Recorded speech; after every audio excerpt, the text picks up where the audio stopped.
When we heard Call of Duty Black Ops was preparing to unveil its multiplayer, we didn't waste any time. Our destination, Treyarch. Our mission, the most detailed hands-on coverage inside Xbox can provide. So sit back, relax, and keep a sharp lookout. Every feature you hear about in this preview has never before been done in a Call of Duty game.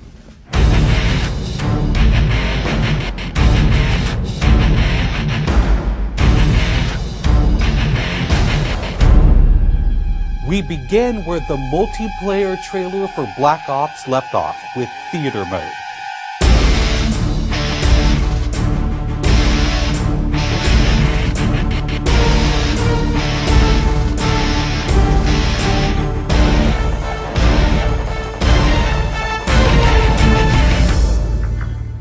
Dan Bunting explains. You can switch the camera from any player's perspective in both first person and third person. You can detach the camera and go into free cam mode, which allows you to fly anywhere on the map, basically. It's really interesting when you pause the game and go into free cam, you just see all the particle effects just in their full glory, just frozen in time, and it makes some really awesome footage. We really want to give players the tools to be creative, make their own machinima, make their own highlight reels. Maybe they're really competitive clans that want to just capture the films from their matches and then go back and analyze what the other team did or whatever. Also brand new to Call of Duty is Black Ops' new currency system. We put the currency system into Black Ops multiplayer principally because we felt like it'd be a very interesting way to engage with all the unlocks that you've been getting. So one of the things that's really fun about currency is instead of being specifically told at a specific level what you're going to get, we're unlocking features by level, but then once the feature is unlocked, you can purchase any component of that feature with the currency directly.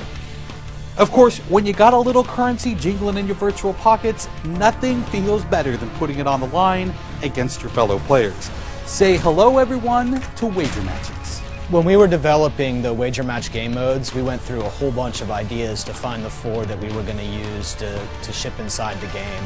And really, if it wasn't people screaming in joy and frustration when they were sitting around the office playing, it wasn't good enough to be a wager match. Wager matches are all free-for-all modes, and they exist separately from the standard playlist.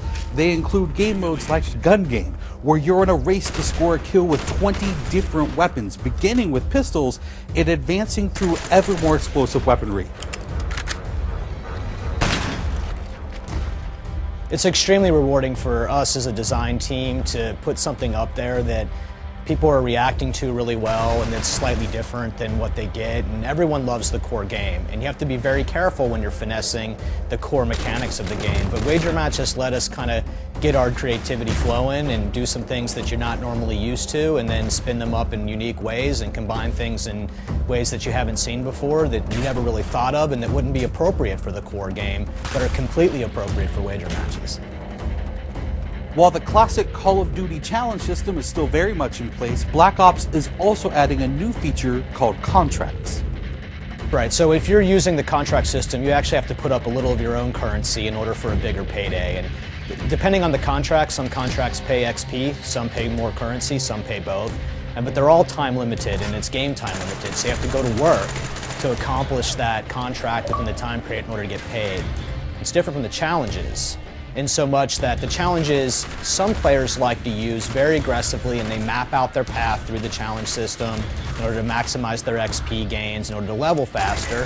And then a whole nother set of players uses the challenges sort of passively. They're there, when you get them they feel good, but contracts gives you a way to directly engage with the content inside the game.